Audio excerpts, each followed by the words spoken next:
Aviación de combate. TBF Avenger.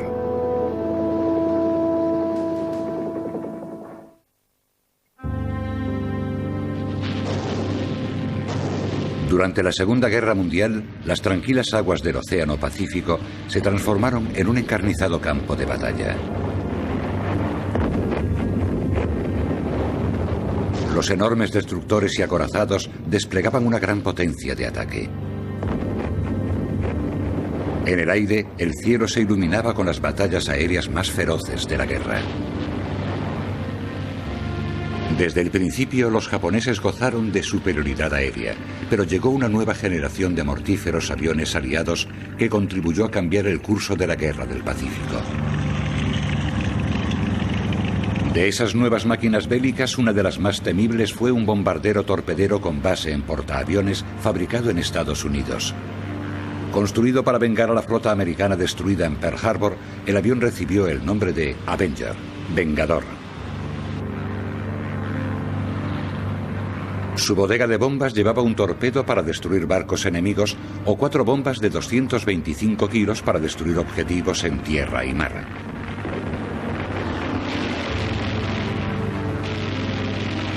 Un trío de ametralladoras de 50 milímetros mantenía a raya a los cazas enemigos. El Avenger hizo su trágico debut en el Pacífico en la batalla de Midway, en junio de 1942. De los 6 aviones que entraron en batalla, solo regresó uno. Pero, contra todo pronóstico, acabó triunfando en su función como principal bombardero de la Armada durante la guerra y se convirtió en una estrella tanto en el Pacífico como en el Atlántico.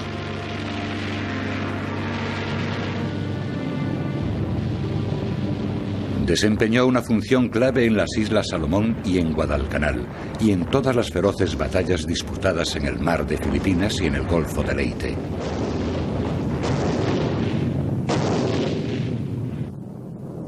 Cuando las tropas aliadas luchaban por llegar hasta el suelo patrio japonés, el Avenger tomó parte en el hundimiento de los acorazados mayores del mundo, el Musashi y el Yamato.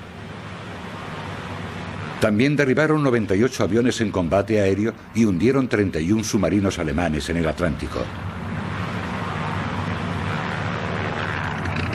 Más de 1000 valientes pilotos tripularon este robusto avión en combate. Tras abrirse paso entre los cazas enemigos, los pilotos y la tripulación de los Avenger soltaban su carga mortífera a poca velocidad y baja altura, una táctica que les garantizaba fuertes ataques de artillería antiaérea.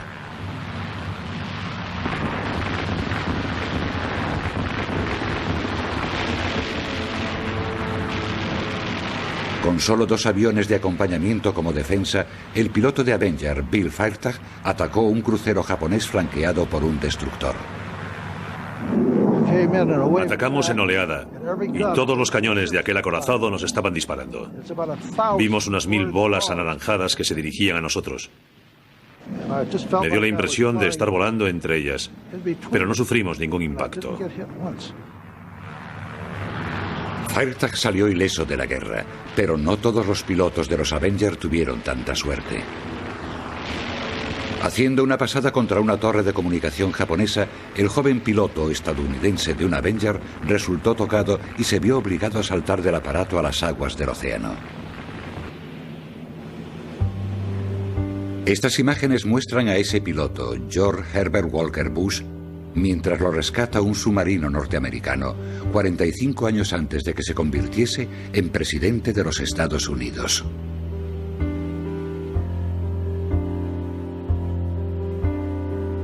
Para todos los pilotos de los Avenger, el Pacífico fue un lugar peligroso.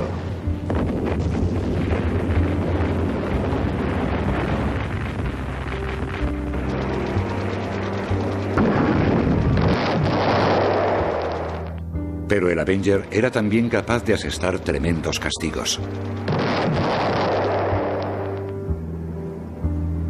Los incansables ataques del avión con bombas y torpedos hicieron mella en el arsenal japonés y aseguraron al Avenger un lugar en la historia como uno de los aviones más mortíferos del mundo. Historia.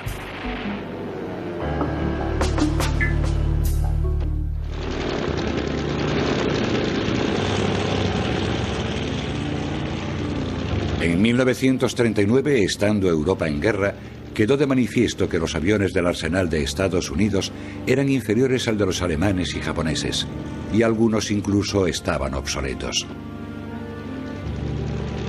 La Armada norteamericana empezó a buscar un nuevo bombardero torpedero dotado de mayor velocidad, capacidad de carga, autonomía, mejores dotes de ataque y más resistencia a los desperfectos en batalla. Además, debía contar con una torreta de artillería en la popa.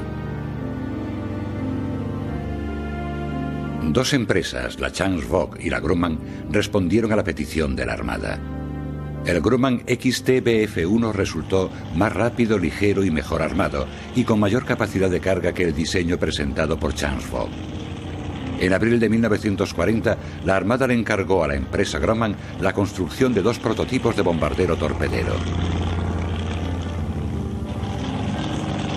La Armada estaba impaciente por sustituir al Devastator lo antes posible y encargó 285 aviones TBF-1 en diciembre, más de 7 meses antes del primer vuelo de prueba del prototipo.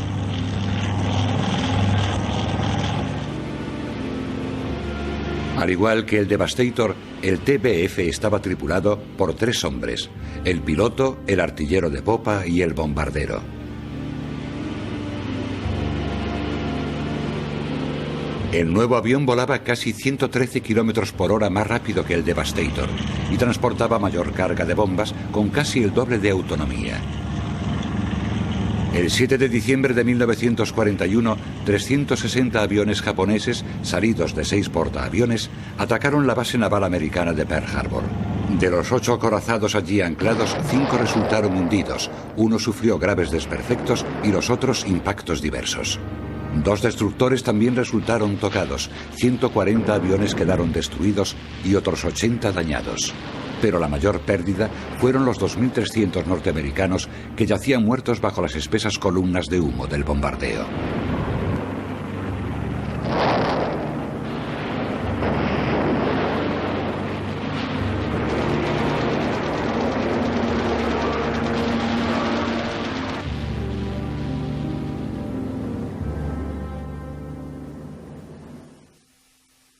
El primero de los nuevos bombarderos torpederos salió de fábrica el 3 de enero de 1942 y recibió el nombre de Avenger, Vengador.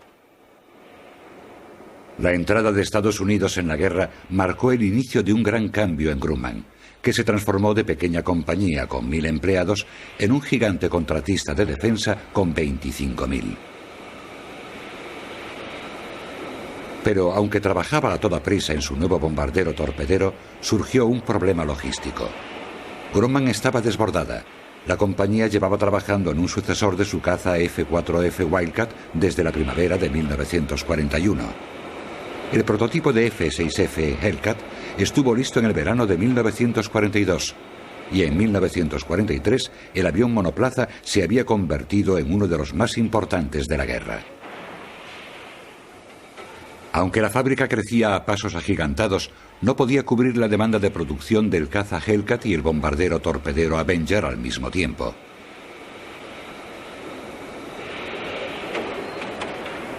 Entonces recibió ayuda de un gigante de la industria automovilística, al que el gobierno federal le había ordenado que cesara la producción de automóviles en 1941.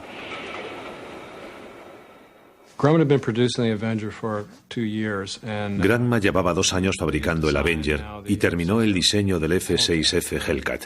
Se comprometió a fabricar el Hellcat, además de otros aviones, y no podía mantener el ritmo de montaje de los Wildcat y Avenger. Así que General Motors le ofreció 5 de sus fábricas de la costa este para poner al día la producción del Avenger y el Wildcat. La compañía resultante se denominó Eastern Aircraft Company.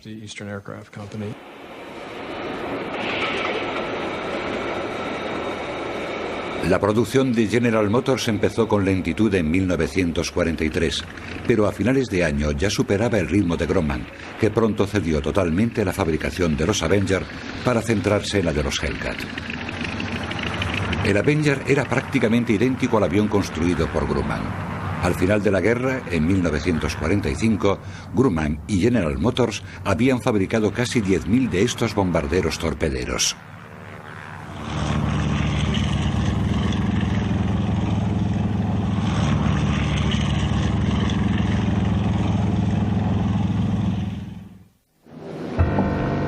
Diseño.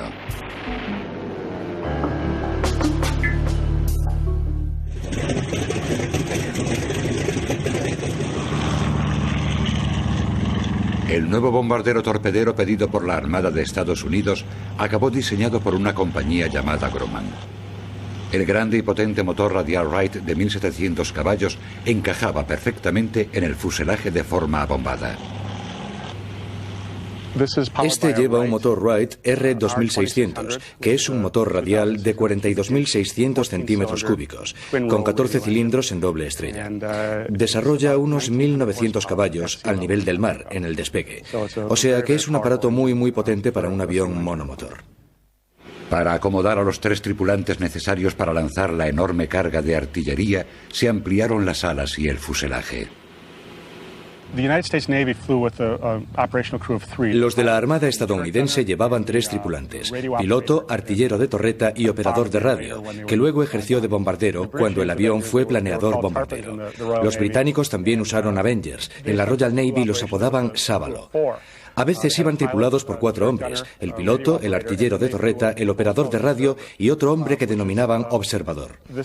En esta zona de ahí colocaban un cubo y el observador iba ahí sentado. En los de la Armada estadounidense, ese lugar lo ocupaba el piloto automático, no había asiento. Ese lugar iba vacío. Desde el principio, el Avenger se diseñó con alas plegables, esenciales para su transporte en portaaviones. Grumman creó un mecanismo extraordinario de plegado, tanto para el Avenger como para el Hellcat, que permitía doblar las alas contra el fuselaje y ahorrar el máximo espacio posible.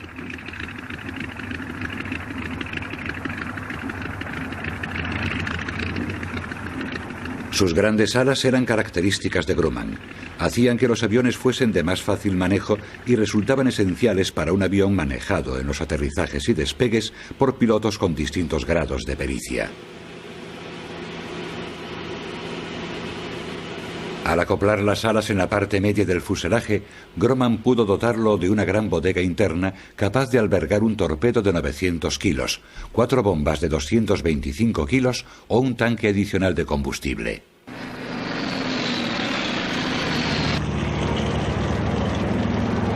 El artillero podía controlar una ametralladora trasera Browning de calibre 30 integrada en el vientre del Avenger, o controlar el avión para bombardeo a media altura gracias a la mira Norden de bombardeo.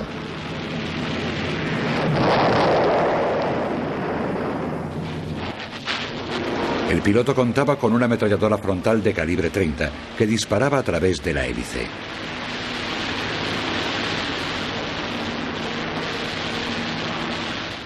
Tal como lo había pedido la Armada, el avión llevaba una torreta móvil para el artillero de cola, equipada con una ametralladora de calibre 50. A ese avión solían atacarlo por detrás. Así que la torreta trasera, con la metralleta de calibre 50, era su principal medio de defensa. Se trata de una torreta de control eléctrico que se sirve de un motor Amplidyne para girar la torreta horizontalmente y para controlar su elevación. Dentro lleva un interruptor, que en realidad es uno de los primeros ordenadores que se hayan usado. Sirve para impedir que el artillero, concentrado en derribar al enemigo, dispare contra la zona de cola de su avión. Por encima de todo, el Avenger era un avión robusto. Diseñado para aguantar los desperfectos en batalla y continuar volando, llegaría a ser muy querido por los que lo tripularon en los años venideros. Se trata de aviones muy fuertes, muy robustos. El piloto está protegido por el motor de un ataque frontal. El motor desviaría cualquier bala que viniese de frente. El cuerpo principal y las subestructuras que rodean las alas protegen al piloto de los disparos procedentes de abajo. Lleva blindaje a lo largo del asiento trasero de la cabina, de la popa de la cabina tras el asiento, que protege al piloto de los impactos de atrás. Así que el piloto del Avenger iba muy bien protegido de los ataques de artillería por todas partes. Además, era un avión muy robusto, mucho. Incluso podía aterrizar en pleno océano con muchas posibilidades de supervivencia tras el aterrizaje forzoso. Aunque Grumman se ajustó a las características del torpedero bombardero pedido por la Armada, la tarea no fue nada fácil y la deseada funcionalidad del avión llevó a un diseño más bien feo, y los pilotos acabarían apodándolo el Pavo.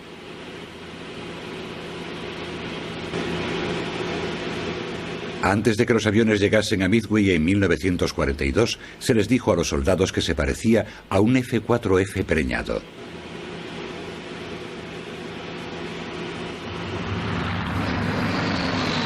El prototipo voló el 7 de agosto de 1941 y las primeras unidades del TBF se incorporaron a los escuadrones operativos en enero del 42.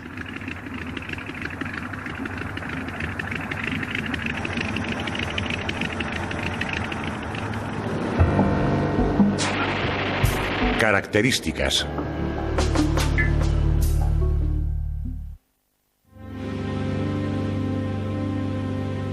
La primera hornada de bombarderos torpederos Avenger se acabó el 3 de enero de 1942. El avión medía 5 metros de altura, 12 de longitud y 16 de envergadura.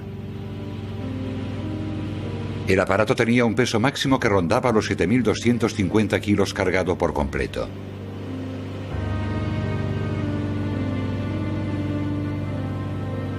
Estaba impulsado por un motor de 1.700 caballos Wright R2600.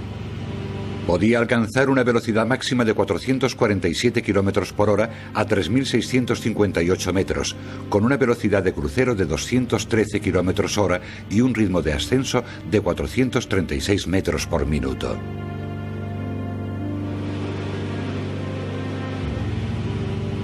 Iba armado con 3 ametralladoras Browning de calibre 50, una de ellas manual en una torreta dorsal móvil.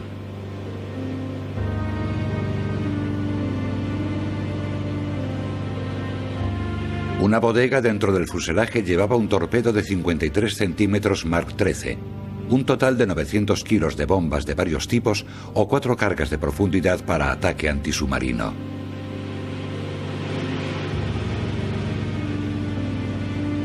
El Avenger poseía un techo operativo de 7.132 metros, una autonomía de 1.955 kilómetros cargado por completo y una capacidad interna de combustible de 1.268 litros.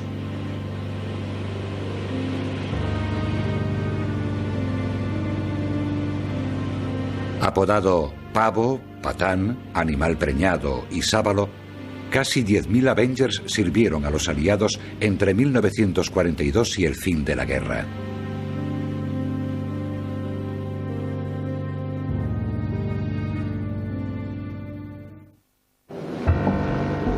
Midway.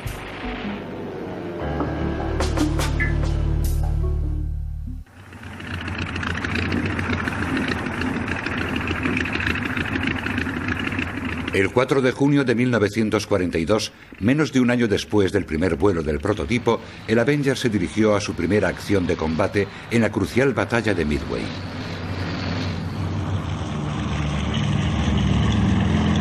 Ningún piloto de los Avenger tenía experiencia de combate, y solo unos cuantos habían volado sobre el océano sin tierra a la vista. Pero los nuevos Avenger y sus tripulantes se hicieron rumbo a Midway con grandes esperanzas.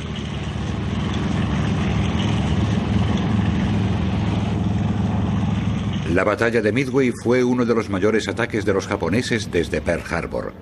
Para Estados Unidos fue una batalla que tenían que ganar, aun a riesgo de perder una base terrestre a poca distancia de Hawái.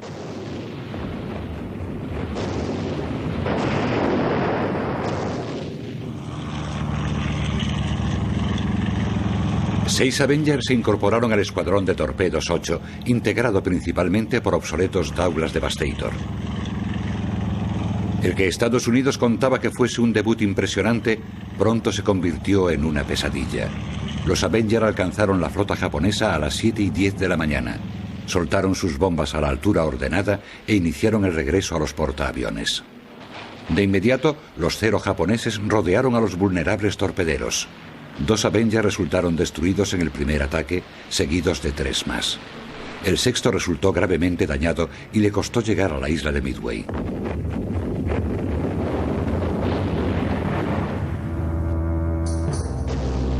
El personal de cubierta del portaaviones Hornet esperó el regreso de los 6 Avenger y los 15 Devastator, que habían partido hacia el combate.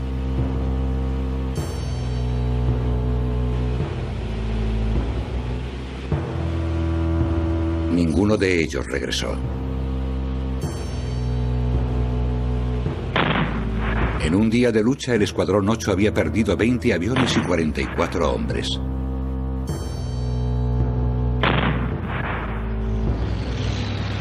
Pero surgió un leve rayo de esperanza durante un día catastrófico. La actuación de los Avenger en Midway había surtido efecto.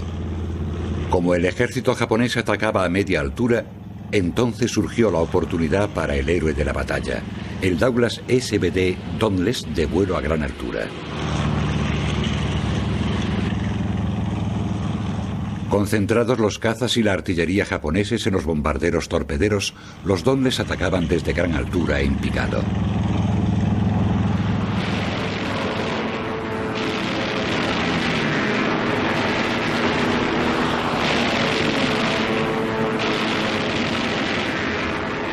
Con el clásico ataque en picado desde gran altura, los Dauntless acabaron hundiendo 4 portaaviones japoneses. Al acabar el día, Estados Unidos resultó vencedor en Midway y la guerra en el Pacífico había llegado a un punto crucial. Pero este triunfo no sirvió para aumentar la confianza de la Armada en el potencial del Avenger y la táctica de ataque con torpederos. No obstante, el Avenger siguió demostrando sus dotes combatiendo con valor en todas las batallas de portaaviones del resto de la contienda.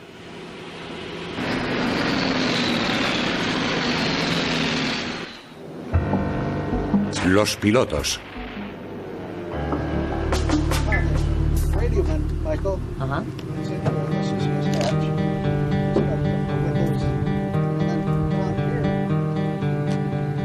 Bill Fairtag era un joven de 22 años cuando empezó a volar en los Avenger en enero de 1944. Hoy ha venido para recibir un homenaje en el espectáculo aéreo Wings over Frederick, en Maryland.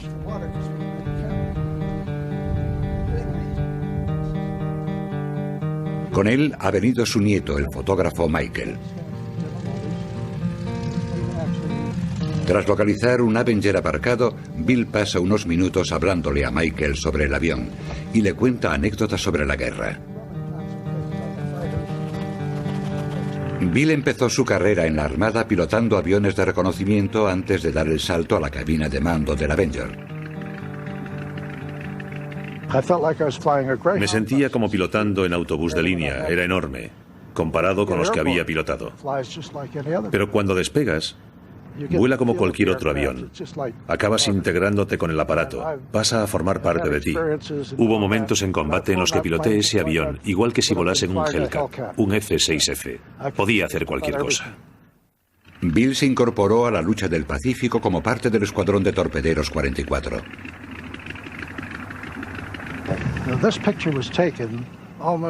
Esta foto se hizo unos días después de los ataques a Formosa. Fue cuando mataron a nuestro capitán en un ataque contra la base naval de Toshi, en Formosa.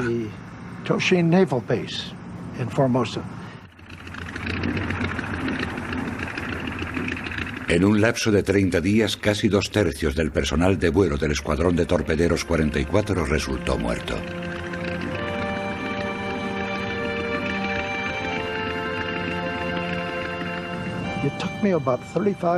Me costó unos 35 años poder hablar de ello. Cuando me preguntaban por aquello, me echaba a temblar. No podía evitarlo. Me temblaban las manos. No era capaz de revivirlo. Tuvieron que pasar 35 años o más para que pudiese hablar de aquello sin emocionarme. Por eso hoy puedo hacerlo. Ocurrió hace mucho tiempo, pero sigo teniéndolo en la mente. Lo tengo grabado a fuego aquí. Jamás lo olvidaré. Michael empieza ahora a conocer las vivencias sobre la participación de su abuelo durante la guerra.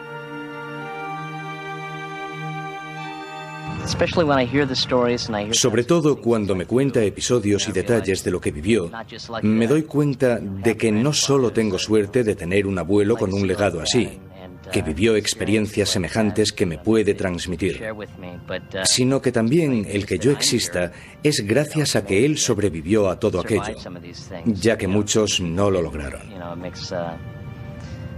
Me sirve, me hace valorar el sacrificio que hizo y el de tantas otras personas. Me hace sentir un enorme respeto por él. Es algo que de verdad le agradezco.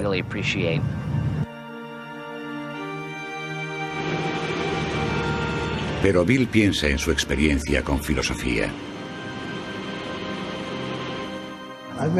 Me concedieron la Cruz al Mérito en Combate por mis acciones contra la flota japonesa, pero no soy un héroe, soy un superviviente. La guerra en el Pacífico.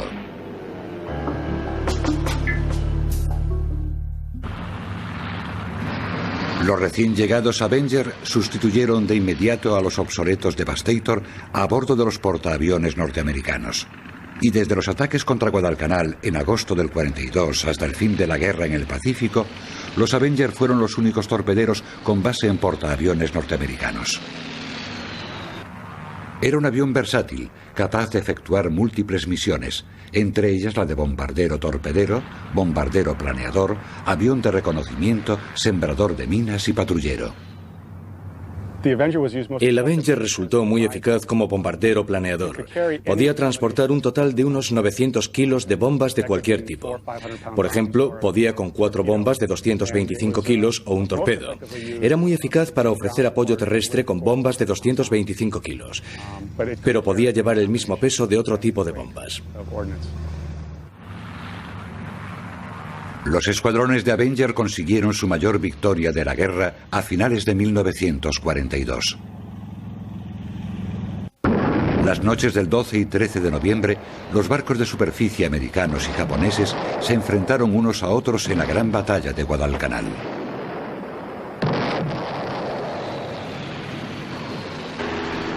Los Avenger, que despegaron del aeródromo de Henderson y el portaaviones Enterprise, atacaron a un acorazado de 37.000 toneladas, oleada tras oleada, alcanzándolo con numerosos torpedos. Al atardecer, el acorazado estaba condenado. Los Avenger habían asestado su primer golpe mortal de la guerra. En 1943, las victorias aliadas en Guadalcanal y Nueva Guinea dejaron patente que los norteamericanos llevaban la batuta. Y los Avenger fueron parte importante de la campaña americana de isla en isla en el Pacífico Sur. El plan constaba de 2 objetivos primordiales. Primero, los americanos necesitaban asegurar las vías de comunicación y suministro desde Australia para conseguir un mayor avance hacia Japón. Segundo, necesitaban establecer bases aéreas en las islas reconquistadas, desde las que la aviación aliada podría lanzar ataques contra los bastiones enemigos y después contra el propio Japón.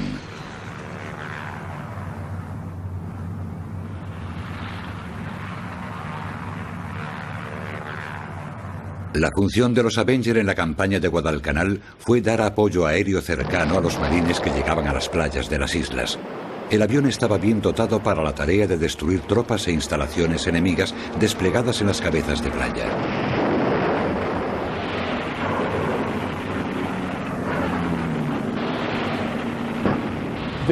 Solían ir en hilera. Y en la cola del Avenger hay un aparato denominado intervalómetro, que llevaban todos los aviones de aquella época.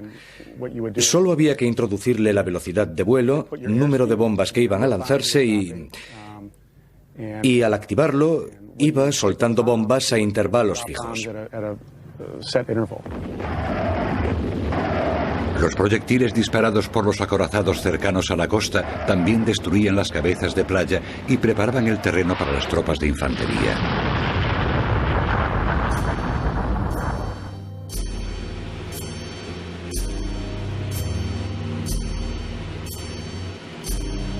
Cuando los hombres llegaban a la orilla, presenciaban de primera mano la destrucción causada por los incesantes bombardeos de los Avenger. Más de 600 estadounidenses cayeron muertos en las campañas de las Islas Marshall, mientras que las bajas japonesas llegaron a las 9.000. Esas primeras batallas pronto dejaron ver los puntos fuertes y débiles del Avenger. Estaba en desventaja al enfrentarse a los aviones japoneses, pero eso no era algo inesperado, ya que el bombardero torpedero se había creado para lanzar munición a poca velocidad y baja altura. Lo sorprendente fue que los torpedos usados por la Armada norteamericana en los 2 primeros años de la guerra dieron bastantes problemas. Los torpedos Mark XIII eran frágiles y había que lanzarlos desde poca altura y a menos de 209 kilómetros por hora. A veces no llegaban a estallar cuando impactaban y en otras ocasiones explotaban antes de tiempo.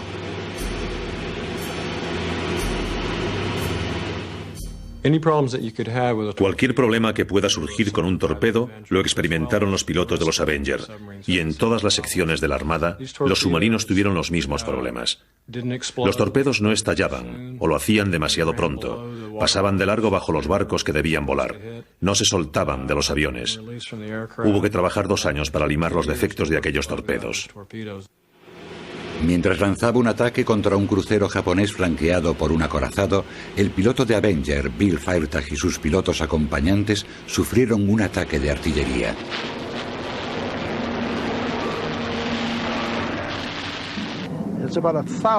Vi unas 1000 bolas anaranjadas que se dirigían hacia mí. Me parecía que iba volando entre ellas, pero no sufrí ningún impacto. Traté de lanzar mi torpedo en la primera pasada, pero no se soltó. Por suerte conseguí cerrar la bodega de bombas. Maniobré y logré escapar. Sus artilleros tenían muy mala puntería y carecían de radar. No contaban con armas dirigidas por radar, por suerte. Así que ascendía, y cuando me apuntaban con la artillería, bajaba, y así fui esquivándolos. Conseguí alejarme, pero seguía teniendo un torpedo y quería hundir aquel barco. Así que efectué una nueva pasada. Uno de mis compañeros había lanzado un torpedo y había fallado. El otro avión dijo que el suyo tampoco se había soltado y me acompañaría a hacer otra pasada. Así que allá nos fuimos. Estábamos solo los dos. Puede parecer una estupidez, pero en el fragor de la batalla haces tonterías así. Si no estupidez, podemos llamarle valor. Como digo, allá nos fuimos e hice otra nueva pasada, pero el torpedo tampoco se soltó. Así que tuve que maniobrar otra vez para escapar y lo conseguí.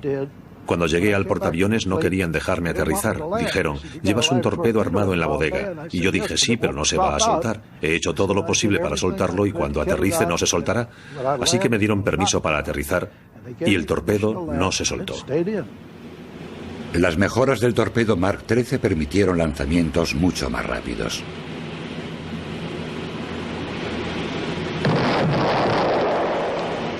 Después, la carga de 180 kilos de TNT fue sustituida por 270 kilos del potente explosivo Torpex en 1943.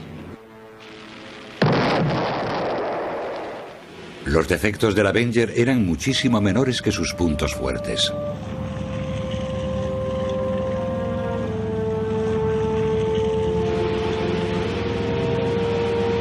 Su robustez, resistencia y potente capacidad de defensa lo convertían en un enemigo temible.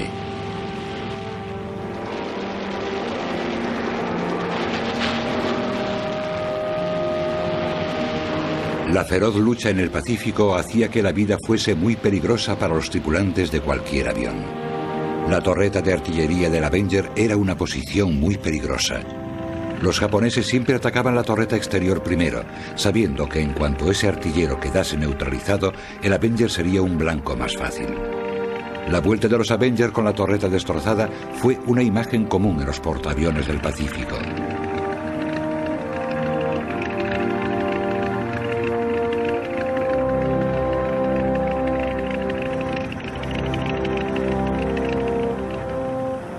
A menudo había funerales de campaña tras la vuelta de un avión dañado. Aquí, un Avenger destrozado aparece despojado de las piezas aprovechables antes de ser lanzado al océano en homenaje al avión y los hombres que habían sacrificado sus vidas.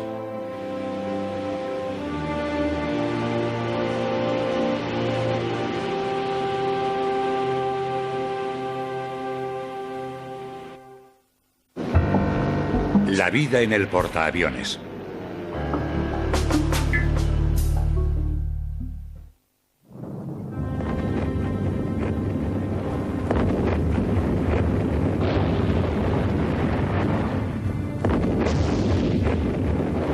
Durante la Segunda Guerra Mundial, gran parte de las batallas libradas en el Pacífico se disputaron en el mar.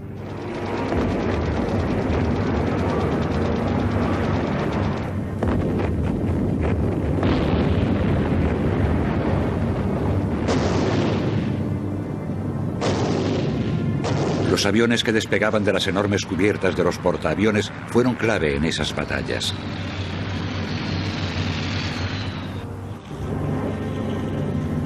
Cuando hizo falta un nuevo torpedero con base en portaaviones, el diseño del Avenger encajó perfectamente. La mejor cualidad de este avión era que con las alas plegadas para su manejo en el portaaviones, el aparato no ganaba altura. La leyenda dice que Leroy Grumman creó este tipo de mecanismo de plegado con una goma y un clip sujetapapeles, y que cuando mostró a los militares la idea les encantó. La novedad consiste en que las alas se pliegan hacia atrás en un ángulo de 45 grados y quedan pegadas al fuselaje, así que el techo de los portaaviones no se tuvo que ampliar ni modificar. El avión recuperaba su tamaño y forma rápido, sin operaciones especiales, y cabía perfectamente en los portaaviones. Fue un recurso muy innovador, pero no solo se aplicó al Avenger, sino que primero lo tuvo el Wildcat y después del Avenger el Hellcat. Fue una innovación que reportó muchos contratos militares a Grumman. El ala plegada del Avenger se aplicó a varios modelos de avión durante la Segunda Guerra Mundial. Había varios tipos de portaaviones, los denominados de clase Jeep o rápidos, y estaban los de clase Essex, que eran muy grandes. Los de la clase Jeep, que se dedicaban a la lucha antisubmarina en el Atlántico, llevaban unos 5 o 6 Avengers e igual número de Wildcats. Los portaaviones de clase Essex llevaban 10 u 11 Avengers, más un escuadrón de cazas y a veces también un escuadrón de bombarderos en picado. El Avenger es un avión con base en portaaviones. Despegaba con el resto de su escuadrón de Hellcats o Wildcats, y sus objetivos eran casi siempre buques enemigos, portaaviones, cruceros y destructores. Volaba protegido por cazas. Llegaba al objetivo, disminuía velocidad y altura, lanzaba un torpedo y se evadía, tratando de que no lo derribasen los cazas o el barco enemigo. Después volvían a la base y trataban de aterrizar, muchas veces gravemente tocados.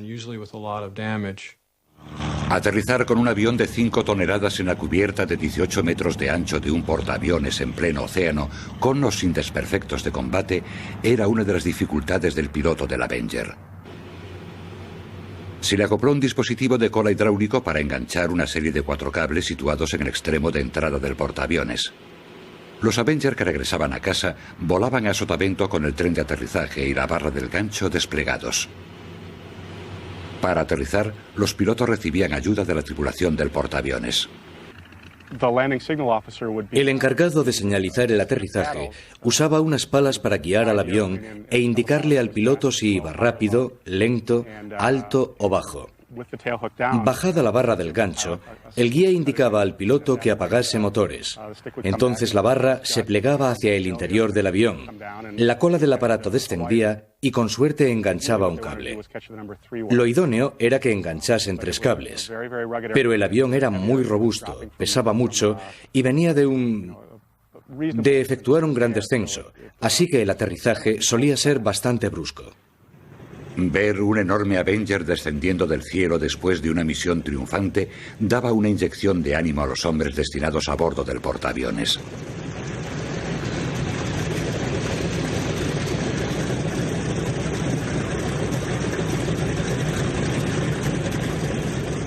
Estos buques dieron acogida a muchos aviones que volvían destrozados de los combates aéreos. La seguridad de los tripulantes del Avenger y del portaaviones dependía de su pericia para controlar esas llegadas tan peligrosas. Muchas veces, no obstante, los aterrizajes eran meras maniobras bruscas contra la cubierta de los buques.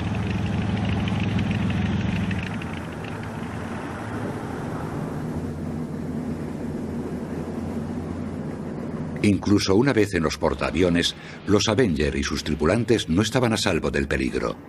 Los enormes buques sufrían ataques enemigos por aire y mar, y las densas columnas de humo negro indicaban un impacto logrado.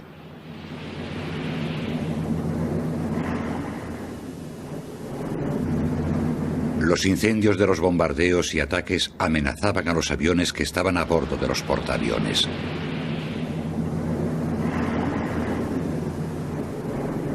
Los tripulantes del buque se apresuraban a paliar las consecuencias, pero las probabilidades de supervivencia de los hombres, el barco y los aviones aparcados a veces eran muy pocas.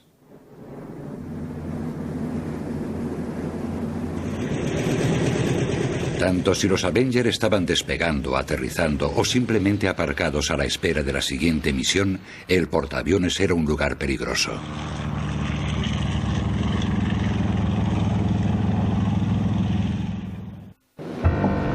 La victoria.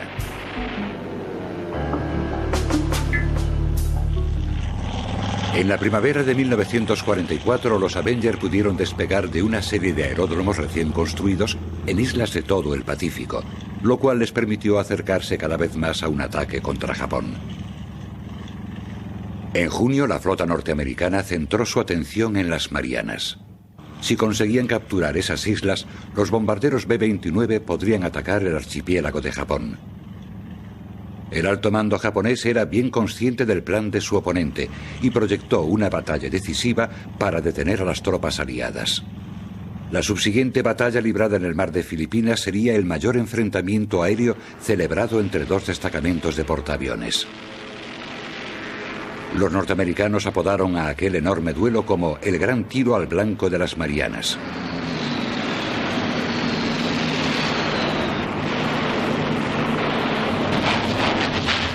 En el cielo sobre el mar de Filipinas, los cazas norteamericanos dominaron a sus oponentes japoneses.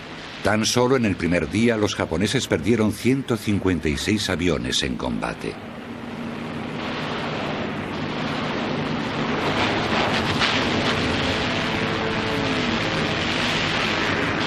Mientras los cazas americanos se ocupaban de los aviones Cero japoneses, los aliados echaron mano de los Avenger para efectuar devastadores ataques con bombas y torpedos.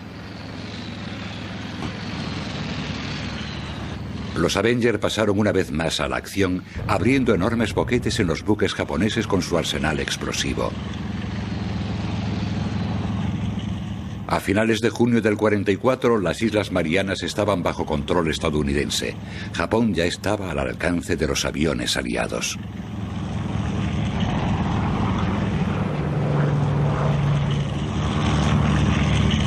Aunque más de 1000 pilotos se pusieron a los mandos de los Avenger, hay uno en concreto que nos resulta bien conocido. El piloto de Avenger más famoso de todos los tiempos fue el 40º presidente de Estados Unidos, George Bush padre, que cuando se enroló en la Armada en 1942 era el aviador naval más joven de la época. El 2 de septiembre de 1944, tras despegar de un portaaviones para efectuar una misión de bombardeo contra una estación de radio japonesa, el Avenger de Bush sufrió graves daños por la artillería enemiga. Pese a llevar el motor incendiado, continuó en picado para efectuar un ataque directo antes de verse forzado a saltar al océano. Mientras Bush flotaba en el agua en un bote hinchable, el piloto de un Hellcat interceptó a un barco japonés que había ido a capturarlo. Tras pasar casi 3 horas en el mar, a Bush lo rescató el submarino estadounidense Finback.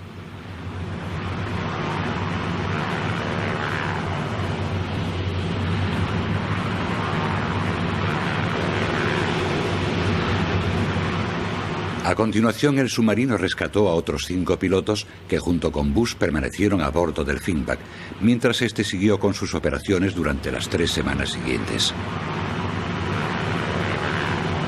A Bush se le dio la opción de regresar a casa después del ataque, en el que perdieron la vida sus otros 2 tripulantes, pero prefirió volver con su escuadrón y seguir volando en misiones de combate. A finales del 44, los territorios controlados por los japoneses se reducían a unos cuantos bastiones. Las aguas de la costa de Filipinas se convirtieron entonces en escenario de la mayor batalla naval de la contienda, cuando los japoneses trataron desesperadamente de repeler la invasión americana de Leyte. Los Avenger y el resto de las fuerzas aliadas consiguieron tal supremacía en la batalla que la flota japonesa casi quedó aniquilada.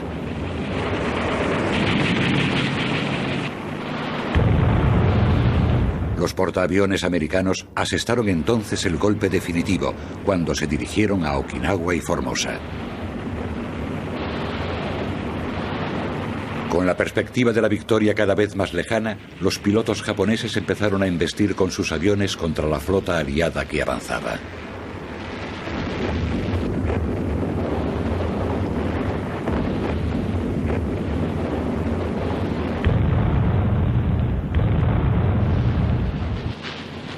El piloto de Avenger, Bill Fairtag, también tuvo que defenderse del ataque mortífero de los pilotos kamikazes. En una ocasión, un kamikaze japonés quiso estrellarse contra mí. Vino así de frente y supe que quería embestirme. Así que en el último segundo tiré de la palanca, ascendí entre 1,5 metros y 3 metros y el japonés pasó por debajo de mí. Miré hacia abajo y él miró hacia arriba. Aún recuerdo su cara hoy. Él me miró y yo a él. Y fue la última vez que le vi. El artillero de cola de Bill derribó al kamikaze al pasar, pero muchos de esos pilotos suicidas conseguían esquivar las defensas aéreas y se estrellaban contra los portaaviones aliados.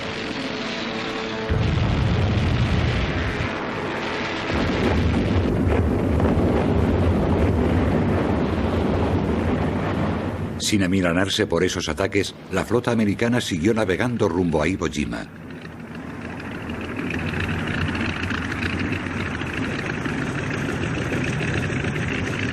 El control de la isla permitiría hacer un aeródromo desde donde los cazas aliados podrían escoltar las misiones de bombardeo contra Japón de los B-29.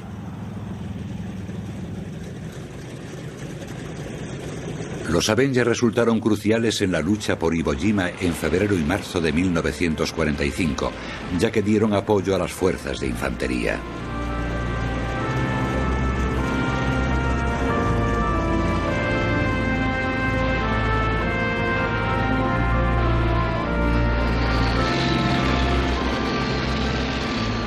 Fue una de las batallas más sangrientas del Pacífico, y los tripulantes de los Avengers se unieron a la alegría del resto de las fuerzas aliadas cuando los marines por fin izaron la bandera norteamericana en Iwo Jima.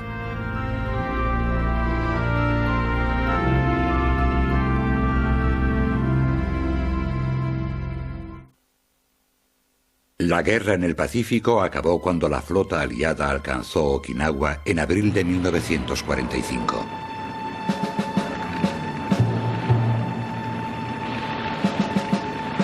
En plena batalla, los japoneses enviaron al combate al enorme acorazado Yamato. Su misión era atraer la atención de los aviones americanos, ahora concentrados en atacar Okinawa. Puesta en marcha esa maniobra, un enorme ataque suicida de aviones con base en tierra trataría de repeler la invasión aliada de la isla.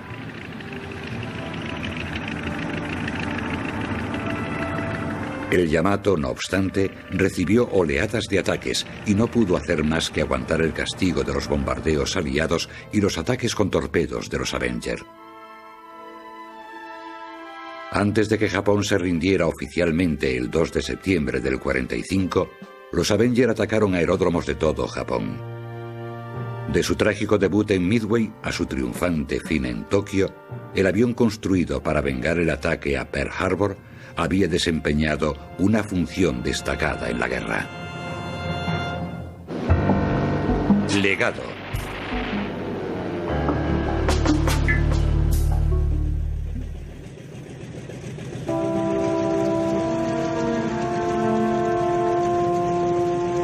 Más de 60 años después de su debut en combate, solo unos cuantos Avengers son capaces de volar todavía.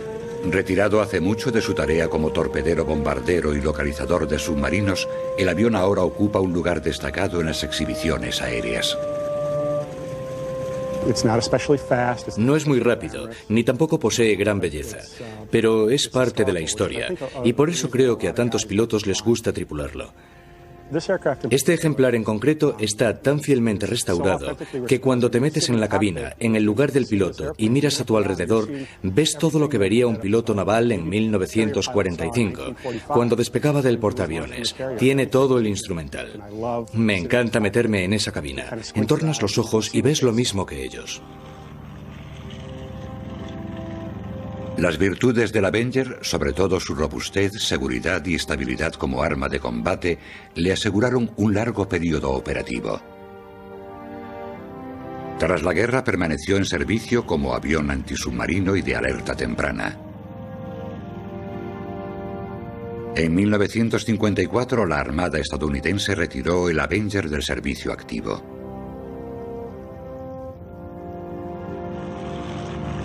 Muchos de estos clásicos pájaros de combate han acabado en poder de coleccionistas y museos que no solo los han conservado, sino que continúan volando en estos asombrosos aparatos.